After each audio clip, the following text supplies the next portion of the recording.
All right, let's dive in. Today we're going way back to the Late Cretaceous Oh, my favorite. to explore some fascinating creatures from the prehistoric oceans. I'm excited. We've got some really cool sources, Awesome. all about how these animals adapted to survive in a world that was so different from ours. Totally. So are you ready to get a little prehistoric with it? Let's do it. I'm ready to dive deep into these incredible adaptations. Okay, so first up we have Phosphorosaurus, Ah, yes. which was a type of mosasaur.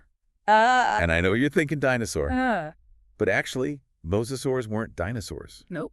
They were large marine reptiles that were the top predators of their time. Like the T-Rex of the sea. Exactly. And Phosphorosaurus was particularly interesting. Interesting how? Well, get this mosasaur is all about its eyes. Oh, that's right.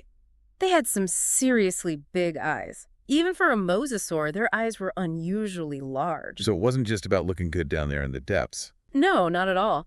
Those big eyes gave Phosphorosaurus a major advantage in the ocean. What kind of advantage? Well, picture this. You're a Phosphorosaurus swimming in the deep sea where light is super scarce. Okay, yeah. Now, those big eyes would have allowed Phosphorosaurus to see much better in those low-light conditions. Okay, makes sense. Which is crucial for hunting, especially if your prey happens to be bioluminescent. Oh, I see. So they could easily spot things like those prehistoric lanternfish and squid. Exactly. It was like having built-in night vision goggles. Pretty cool, huh?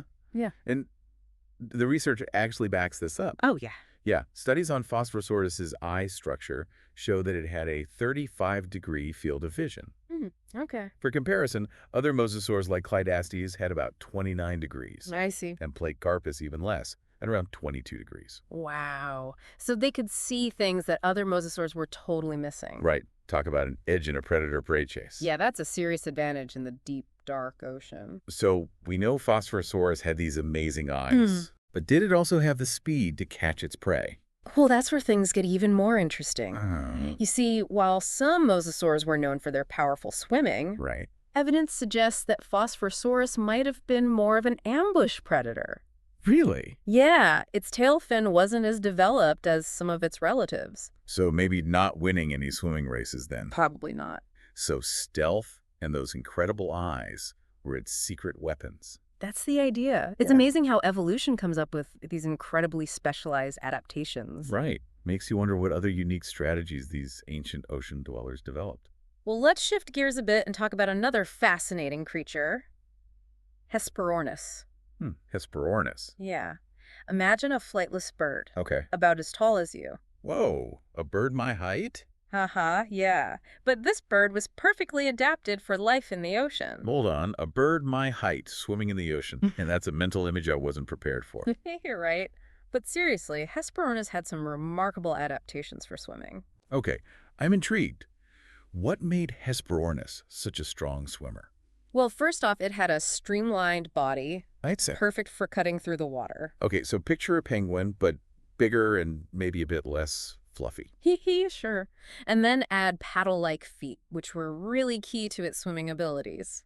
Paddle-like feet, so something like a duck, but much, much bigger. Kinda, but Hesperornis' feet were even more specialized. They had what we call lobed toes, similar to modern-day grebes. Lobed toes? Yeah, imagine long toes with these fleshy lobes that function like powerful paddles. Wow, so they could really propel themselves through the water. Exactly. They were incredibly efficient swimmers. So picture this. Hesperornis with its lobed toes, gliding through the prehistoric waves, chasing after schools of fish. A beautiful scene, isn't it? It is, but things are about to get a bit more dramatic in our prehistoric seascape. Uh-oh, what's coming? Well, while Hesperornis was a skilled hunter, Yeah. it shared its environment with some pretty formidable predators. Right. And we're about to meet one that would have spelled danger for our bird friend. Okay, I'm all ears. Let's talk about Zephactinus. Zephactinus. Ooh, that's a good one. Have you heard of it? Oh, yeah. Isn't that the one with that crazy fossil, the fish within a fish fossil? That's the one. Yeah. They found a 4-meter-long Zephactinus. 4 meters. That's huge. I know, right? And get this, it was fossilized with a nearly 2-meter-long Gillicus fish in its stomach. No way. So it literally died with a giant fish stuck in its belly. That seems to be the case.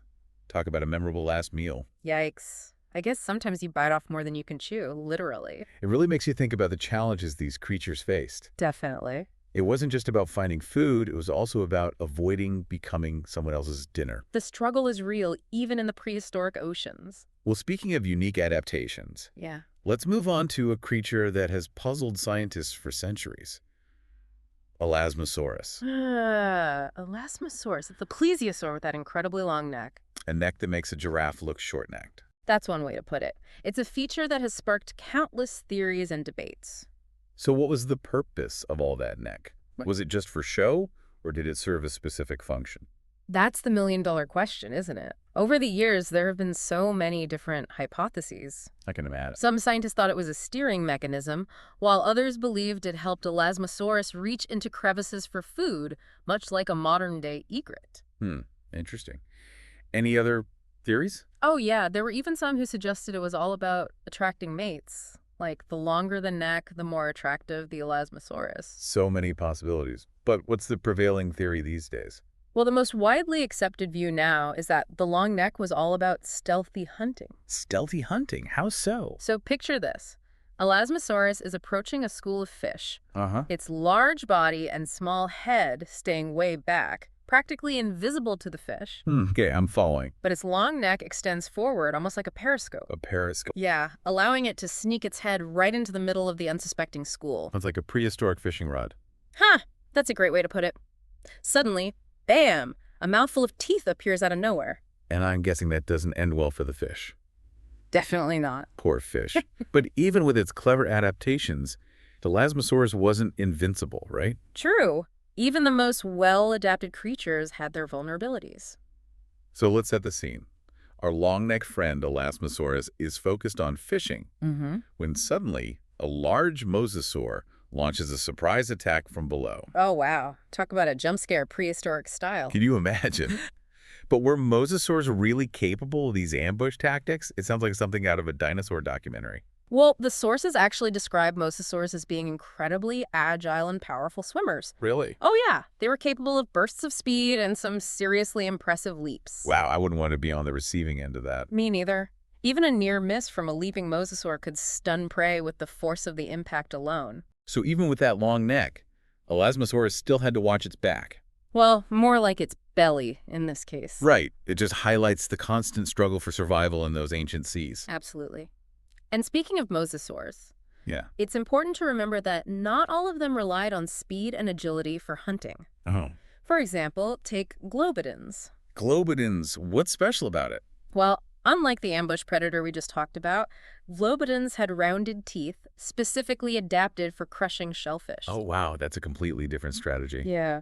So not all mosasaurs were built for speed and chasing down prey. Nope. They had a variety of adaptations for exploiting different food sources. Fascinating. It sounds like there's a whole other deep dive just waiting to happen on globidins and its shellfish-crushing ways. Definitely. But for now, let's take a trip to a completely different environment, shall we? Ooh, I'm intrigued. Where are we headed? Get ready for a polar plunge. We're going to the Antarctic. So we're in the Antarctic now. Brr, it's getting chilly. Ha ha ha. Bundle up. We're here to meet Mortenuria. Mortenuria. Yeah, a late surviving plesiosaur with a pretty surprising adaptation. Ooh, I love surprises. What makes this plesiosaur so special? Well, instead of those sharp, pointy teeth we often see in plesiosaurs. Right, those are pretty standard for predators. Mortenuria had a mouthful of fine, needle-like teeth. Needle-like teeth. That doesn't sound very intimidating. Right, you wouldn't want to use those for hunting large prey. So what were they for? Those delicate teeth were perfect for filter feeding. Filter feeding, like a whale. Exactly. Mortenuria probably took in huge gulps of water filled with krill and other tiny organisms. Makes sense. And then it would filter the water out through its teeth. Leaving behind a nice concentrated meal. Exactly. It's a super efficient way to feed, especially in those icy waters where food might be scarce.